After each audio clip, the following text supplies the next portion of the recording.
Hello and good morning, everyone. We are from Group 12. Today we are going to present about our case Big Nets for case D. So, I'm Amiradi bin Awaka, and these are my group members. Without further ado, we start off with the question one. But before that, I would like to summarize the cases. So, the cases is about patient OB. He is Malay male, 47 years old, and he was married. He presented with chronic back pain for the past few years due to his failed back surgery. So, uh, so for question one, the patient has been having this pain for the last 7 years. So what type of pain is he having, and what criteria do you use? I can say that this pain is a chronic pain since the pain lasts for more than 6 months. So he has been feeling the pain for quite long, which is evolving years.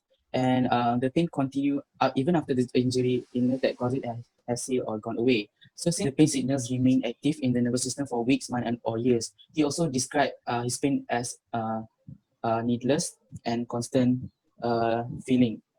And he also rate the pain as a 9/10 according to the scale. So we can say that many of his functional activities has been disrupted. So the first aspect is disrupted in his daily activities. So the patient's work performance was affected. Since his job involved him to sit in front of a computer, his work performance was affected since he can't do so, and he took frequent MC from the company since he has the constant pain. He usually rests because of his pain and had restricted many of his daily activities. So he can't enjoy much things with his family, and only go for walks and light exercises when he had good times. And he also had a sleeping problem due to his pain. He keep changing his position when sleeping, and but the pain can be accounted by taking medication. The sleep problem, can be accounted by taking medication, but then the patient is on drug dependent. So next we can see that from social problems.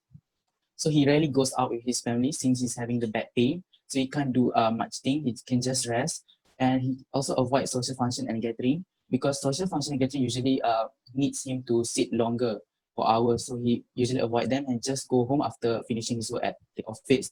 So he complained also that his sexual relationships also affected, which he said that his wife was not the same as before. So these disruption in the daily activities and social problems may lead to the psychological effects. So we can see that for psychological effects, he was angry and frustrated since he had multiple surgery failure. So he was angry that why the pain why he keep feeling the pain again and again. And he also developed phobia to surgery and seeing doctor since he had failure of the surgery. He feel that there's no need to do the surgery anymore. And he was anxious and depressed since his sexual relationship was affected, and also that he feel hopeless. Is it he's going to heal or he's going to get better after this, because the pain keep reappearing even though he had multiple surgery. That's all I can say about this patient. So moving on to question 2. So the question is, using a biopsychosocial approach that you have learned in behavioral medicine, what could be the factors contributing to the patient's pain experience? So our answer is using a biopsychosocial approach. So we could list several factors that contributes to the patient's pain. Just the first one is sedentary lifestyle. The patient works involves long hours of sitting and also involve computing. So next is people in his environment doesn't understand his emotions and also pain. For example, his colleagues, friends, and also even his wife. He also felt uncomfortable taking too many MCs, and then he doesn't do his physiotherapy exercise consistently. And lastly is due to the failure of his past treatment, so he develops a phobia to surgery and seeing doctors. He also develops anxiousness and depressed. So therefore, he took benzodiazepines or Xanax to overcome his anxiousness and also to overcome his sleep at night. So that's all I could explain regarding question 2. So the third question is, what would be the issues if you were to offer him another medical treatment procedure or even more medications? So next slide.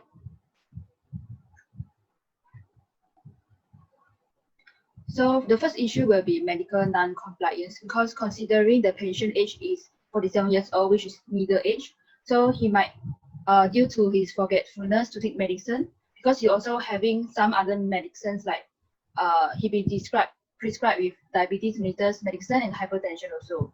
So the second issue will be refused to see doctor because before that he had history of repeated treatment failure. So this had caused him to have phobia towards surgery and to see doctor. And the third issue will be drug-drug interaction. So like I just said just now, he have been prescribed with many drugs which might cause interaction with new drugs. And he also had a history of side effects. So the last issue is anxiety and depression. So his condition might be worsened if he were new to have new treatments due to he had undergone few treatment failure. So he might have scared of failing the treatment again, which will worsen his anxiety and depression. So I will pass it to the next presenter. Okay, now we move on to question 4. What are the common reactions to chronic illness that you can observe in him? So next slide. Okay, so the first reaction that we can observe is anxiety. This can be shown like he feels like his wife is not the same in terms of sexual relationship, and he feels very uncomfortable with taking too many MCs towards his employers and other colleagues. And also he feels the other co-workers are talking behind his back. Next is depression. It is a feeling like no one understands him. And also due to this, he avoids socializing and he feels hopeless and helpless. And also he avoid doing other physical activities such as going for exercise and going to other functions. Next slide. And also the common reaction that we can observe is frustration and anger because he has many failed treatment before this. So he feels very frustrated and angry towards the doctors and the treatment they prescribe. Also because of this, he doesn't trust medical treatment anymore. And after some time, this patient will develop phobia towards surgery and doctors. Okay. That's all. Thank you. Now moving on to question 5, it says that the patient is very angry towards doctors and other healthcare providers who are not being able to help him to cure the pain. So describe some communication skills that will be useful in using in dealing with this issue. So we start off by knowing that the patient is already angry, as what my friends have discussed earlier. The patient is already angry, already frustrated, probably developing a phobia. How to recognize that the patient is angry. So when we look at a patient, we need to analyze what scale the patient is angry at, whether he is able and allowing himself to be seated, allowing himself to be consoled. Probably he's using harsh words, being rude, with a very high-pitched tone, a high-pitched voice, or even a different tone. Probably he's yelling.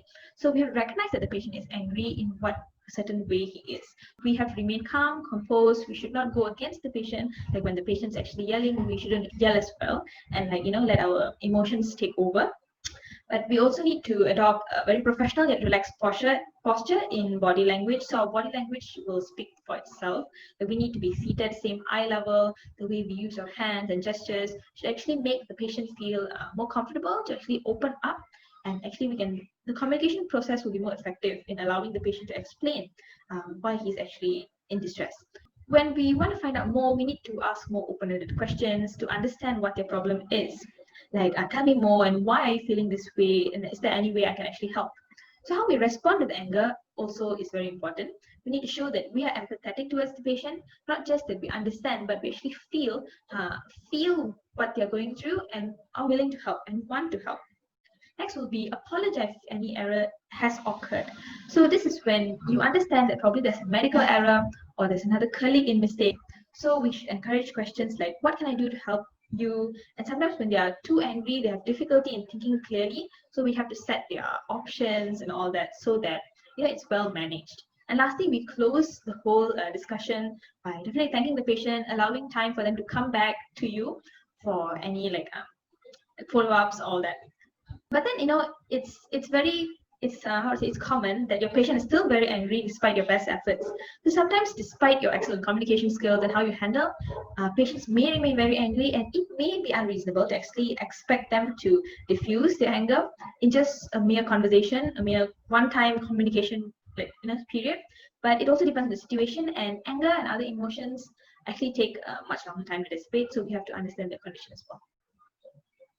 That's all from us speaking about our case. I think that's all. Thank you.